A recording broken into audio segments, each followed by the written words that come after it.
Hey friends, it's Jamie here. Welcome back to my channel. I hope you guys are having a great summer. iOS 27 is releasing in a little over a month, and I wanted to show you a quick guide to my fall theme setup, the new customization features, as well as a couple other little fun things that you can add to your phone. For this upcoming 2026 fall season, I've set my phone to my new lovely autumn theme, which is 100% hand-drawn as usual and comes with all of the wallpapers, widgets, and icons. You can find the link to the theme in the description box below. When you download my themes now, due to the size of the high-res images, you will get a PDF file first. All you need to do is tap on the image in the center, which will prompt you to download the zip file.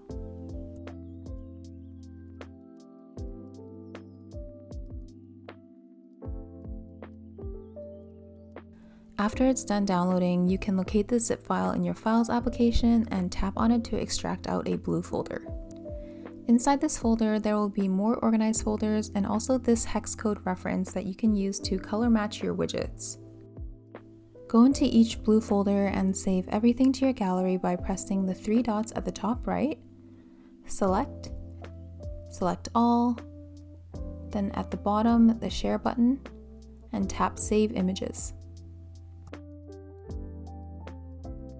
Now when you go into your photo gallery, you'll find all of the images are saved there and you'll be ready to set up your new theme.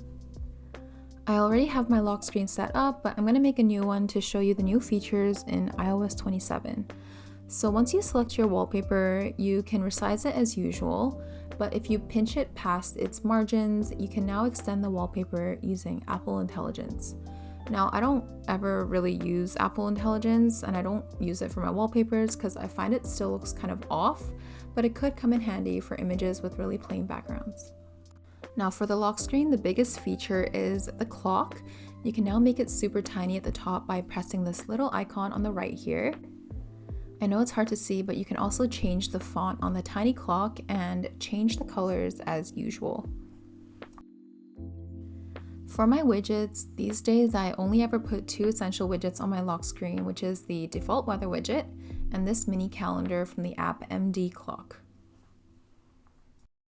In iOS 27, you can now also move the widget bar to the bottom of the screen or move it back up.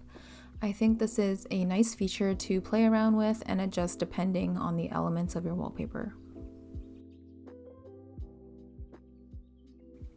Now for this lovely autumn theme, it comes with 3 home screen wallpaper versions. Strangely enough, in iOS 27, there's still this bug where the home screen wallpaper appears super desaturated after setting it.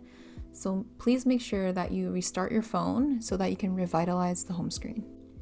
In your settings under Appearance, you can adjust the liquid glass transparency to help with legibility if you'd like. So you can pull the bar to make it a little bit more opaque. So far, I've noticed that this affects the home screen dock and the lock screen notifications.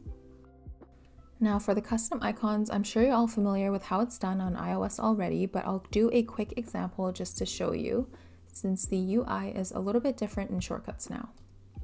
So when you pull up the Shortcuts application, you'll see that the Add button is at the bottom of the screen. When you tap on it, it will pull up some Apple Intelligence prompt. We really don't need to use that, it's just way quicker to do it manually. So I just tap on Edit at the top right. And then you can select Open App and select the application that you want a custom icon for. Now you can tap the little arrow at the top and rename the application. You can use any copy-paste font or symbols or emojis here. After that, you can tap on the arrow again and tap Add to Home Screen. Then hit the Image tab and choose Photo. And this is where you'll want to select the custom icon for the application. And then after that, you just press Choose and then hit Add and it will be added to your home screen. So you basically just repeat this process for the rest of the custom icons that you want and then rearrange your home screen to your liking until you're satisfied with it. I don't quite remember if I showed this in the last video, but if you long tap on your home screen and hit Customize, you can actually change the size of your home screen icons, and this will get rid of the labels underneath the icons. For my widgets, I really rarely ever find new widget apps that I want to use. I really like the simplicity of my home screen, so I always pretty much just stick with the same widget applications. Of course, you guys probably already know I only use color widgets for my calendars. It's free and simple to use, and you can customize the colors and fonts very smoothly. And this is where my hex code reference chart from earlier comes in handy.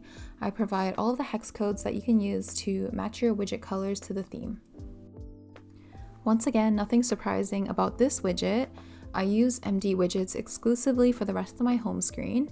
This is a paid application.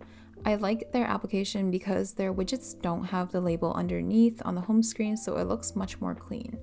I use them for all of my photo widgets, and they also have a lot of fun borders and configurations that you can try.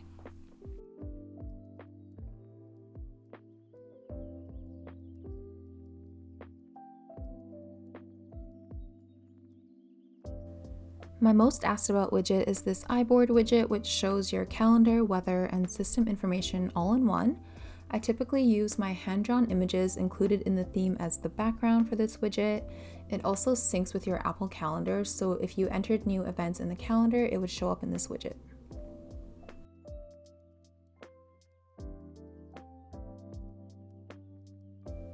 Now, it seems a lot of people didn't actually know this, but in iMessage, you can customize the background of your chat by tapping on the contact and then selecting backgrounds. And then you can hit photo and select any photo you want to use as the background. Lastly, you can set cute custom SMS ringtones for iMessage and some general notifications as well, like this. I'll have my Google Drive of ringtones linked in the description box below. All you need to do is tap on the 3 dots on the ringtone that you like, tap download, and then tap use as ringtone. When you go into your sounds and haptics settings, you'll be able to use them for several notification types.